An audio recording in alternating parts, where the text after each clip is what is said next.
Kareem Hunt has served his 8-game suspension. He's scheduled to play for the Browns on Sunday. What are their plans for him?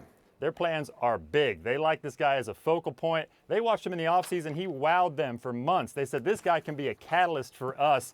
And look, he's number 4 in their depth chart right now at running back. Are you kidding me? This is a guy who led the league in rushing less than 2 years ago as a rookie, 1,300+ yards in Kansas City.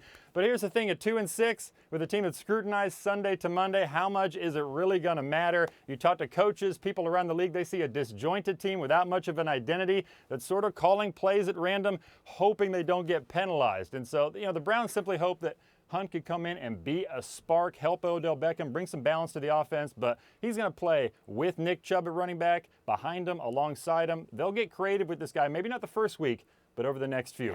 All right, Jeremy, well done. Thank you so much. Good to see you. As always, let me bring it here. That's quite a sentence. Calling plays at random, just hoping they don't get penalized. That's not real football. That's setting your sights really low for a team that was thinking championship thoughts. And that's where I want to begin this conversation. I think all of us expected, oh my goodness, they're going to be playing half a season and then they're going to add Kareem Hunt. What does it actually mean for a team that is 2-6 and has started as badly as they have? It don't mean nothing. Like the problem there isn't that they don't have enough playmakers. They have plenty of playmakers. The problem is they are a poorly coached team and they need an adult in the room. And the closest adult that they have in the room right now is Odell Beckham Jr. He's the guy that they should be following. He's the guy that they should be getting the ball to. He's the guy that should be the leader of this team right now because he's the guy who seems most mature in this situation. I know how crazy that sounds, but when I see him speak and when I hear Freddie Kitchens speak or I hear Mayfield speak, the guy who I want to follow is Odell Beckham.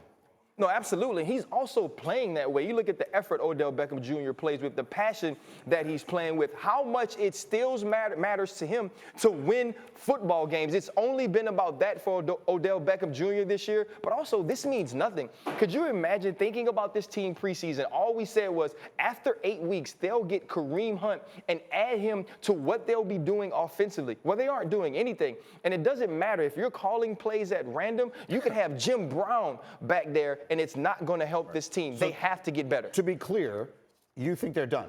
For this season, they are done. They are done. And now, the schedule changes and they can win some games, but this team cannot be successful. I don't care about the schedule because last week, they made me look stupid. Because last week, I was the one on here saying they're going to have a late season push because they have a lot of bad teams on their schedule. The problem is they are also a bad team. So bad teams playing bad teams, they'll get a win here or there. Yep. But I think they're done, and I frankly think Freddie Kitchens is done. And the point you made in the meeting this morning was that team is due. And they just bring in Hunt, just put a little sprinkles on it, a little sparkles. It's still doo-doo. Yeah, you still doo-doo.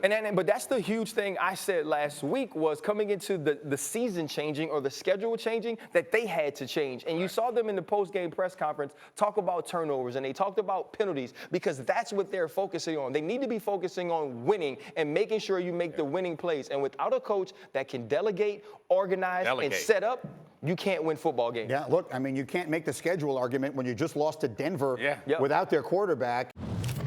Thank you for watching ESPN on YouTube. For more sports, highlights, and analysis, be sure to download the ESPN app. And for live streaming sports and premium content, subscribe to ESPN+.